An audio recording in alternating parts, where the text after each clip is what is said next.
उन भाई को बता देना चाहता हूँ, बाकी लोगों को भी। जब 10,000 मानदेय हुआ था, उसमें मैं पेश पेश था। मेरी ज्योति श्रीवास्तव मेरे स्कूल की हैं, वो जानती हैं, और अमरदीप, और एक हमारे शिव कुमार द्विवेदी। ये लोग जो असमायोजित उत्तर प्रदेश प्राथमिक शिक्षा मित्र संघ जो बनाया था, असमायोजित असमायोजित जो बनाया था, मैं उसमें लखनऊ में 4 5 6 लोग थे। मैं उसमें हमेशा आगे रहता था। और मानदेय की लड़ाई के बारे में मैं अभी भी, जो जो भाई मेरे सवाल कर रहे हैं, मेरे ज्ञान का एक लाइन याद कर लें अच्छी तरीके से, और वो याद रखें कि मैं कल भी कहता था, 2011 से लेके टेट पास से लेके 14 तक, आज तक 25 तक, मैं अभी भी कह रहा हूं, अगर मेरा बस चले तो मैं किसी से मिलूं, मांग पत्र एक लाइन का दूं कि 2000 जो 11 में मैंने मांग पत्र सर आपको दिया था उसमें भी यही लिखा था कि मेरा मुनासिब मानदेय कर दिया जाए। 14 में भी यही मांग पत्र दिया था, 24 में यही मांग पत्र दिया था। और इसमें सर ना कुछ आगे लिखा होगा ना कुछ पीछे लिखा होगा, ना मुझे ट्रांसफर चाहिए ना मुझे पोस्टिंग चाहिए। मुझे जीने भर का पहले पैसा चाहिए। अगर मैं जिंदा रह सका तो मेरा ट्रांसफर भी होगा, पोस्टिंग भी होगी, मैं परमानेंट भी होऊंगा। लेकिन सिवाय मानदेय के अलावा बाकी जितने 14 पॉइंट 18 पॉइंट जो लोग लिख लिख के दे रहे हैं, है ना, जो लोग लिख लिख के दे रहे हैं, याद रखिएगा, याद रखिएगा। ट्रांसफर पोस्टिंग मैंने पहले भी कहा, अभी भी कह रहा हूं पूरे दावे के साथ, कि जब तक ब्यूरोक्रेसी को मुख्यमंत्री जी का इशारा नहीं मिलेगा, ट्रांसफर भी नहीं होगा मानदेय। और अच्छा यही है कि अभी भी शिक्षा मित्र अपनी एक सूत्री मांग सिवाय मानदेय के अलावा सारी चीजें भूल के इस पे लगे, और वरना पूरा टाइम पास हो जाएगा। धीरे धीरे या तो लोग मर जाएंगे और या तो लोग रिटायर हो जाएंगे, और ये ज्ञान हम किसी को ज्ञान देंगे, दूसरा भाई हमको ज्ञान देगा, लेकिन इससे कुछ हासिल होने वाला नहीं है।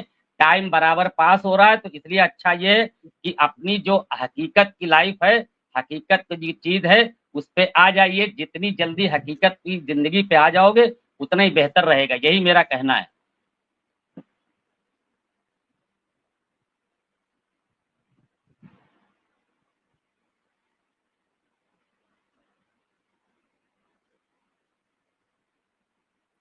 मैंने अभी एक बात कही थी शायद गरिमा प्रसाद के बारे में, वो जस्टिस सुधीर नारायण की बेटी है, ना कि रविशंकर प्रसाद की। शायद हमारे पास गलत जानकारी रही होगी, लेकिन मैं सही जानकारी आपको बता दूं, सुप्रीम कोर्ट के जस्टिस रह चुके सुधीर नारायण की बेटी है। विक्रम सिंह, अब लग रहा है केस सुन लिया जाएगा, और वो हो सकता है इसी चक्कर में ना आ रही हो। सरकार का कोई केस पहले ही अगर हार गए तो दिक्कत हो जाएगी, हो सकता है कहीं रोक लग जाए। केस फंसा हुआ है, इसमें कोई दिक्कत नहीं है। जिस हिसाब से जज साहब सुन रहे हैं, परिणाम कुछ भी आ सकता है। तो क्या इन सब चीजों से बचने की वजह से गरिमा प्रसाद सुनवाई से बच रही थी? चल रहा था अंदाजा तो सकता है, अंदाजा तो यही लगाया जा सकता है। कल जो लिस्ट आई है, वो लिस्ट में उनका भी नाम है। अब आगे क्या होगा नहीं होगा ये तो भविष्य के गर्त में है। लिस्ट देना कौन से लेकिन नंबर पे, मैं बता देता हूं जी। और ये बात सही है, लेकिन हम लोगों को इससे बहुत मतलब नहीं है कि सरकार के तरफ से कौन खड़ा होगा नहीं खड़ा होगा, ये हम लोग का विषय भी नहीं है, और ना हम लोग इसको तय कर सकते हैं। हमारे लिए महत्वपूर्ण ये है कि सरकार का पक्ष रखने के लिए वहां कोई वकील खड़ा हो, वो अपनी बात रखे। कौन खड़ा होता है कौन नहीं खड़ा होता है, इससे हम लोगों को कोई मतलब होना भी नहीं चाहिए, और मतलब है भी नहीं, और हम लोग का विषय भी नहीं है।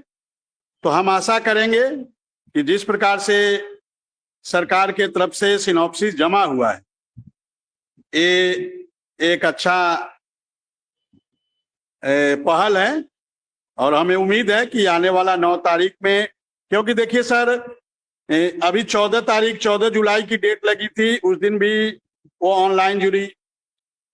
12 अगस्त को वो भी वो ऑनलाइन जुड़ी, और उस दिन उन्होंने एडजॉर्नमेंट ले लिया, और उन्होंने उस दिन 10 दिन का समय मांगा था, केवल 10 दिन। हालांकि उनको 20 से 22 दिन मिला। फिर कल भी उम्मीद था कि वो फिजिकली आएंगी, लेकिन फिजिकली तो छोड़ दीजिए, ऑनलाइन भी नहीं आई। इससे पहले भी जब लगातार मार्च अप्रैल में 5 डेट लगे थे तो उसमें भी वो 2 से 3 बार नहीं आई थी। तो ये प्रक्रिया चल रही थी, लेकिन अब लग रहा है कि अब जज साहब की भी एक सीमा होगी। जज साहब के लिए भी एक प्रश्न है कि कितनी बार किसको मौका दिया जाए, और हमें लगता है वो सारी सीमाएं अब समाप्त हो गई है और 9 तारीख को सरकार के तरफ से कोई ना कोई आएगा।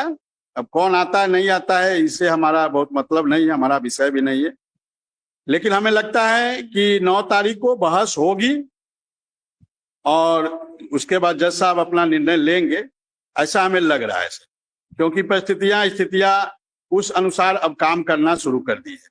सिनॉप्सिस का जमा होना भी एक शुभ संकेत है कि बहस की प्रक्रिया में आगे मामला बढ़ा है, तो ये अच्छी बात है।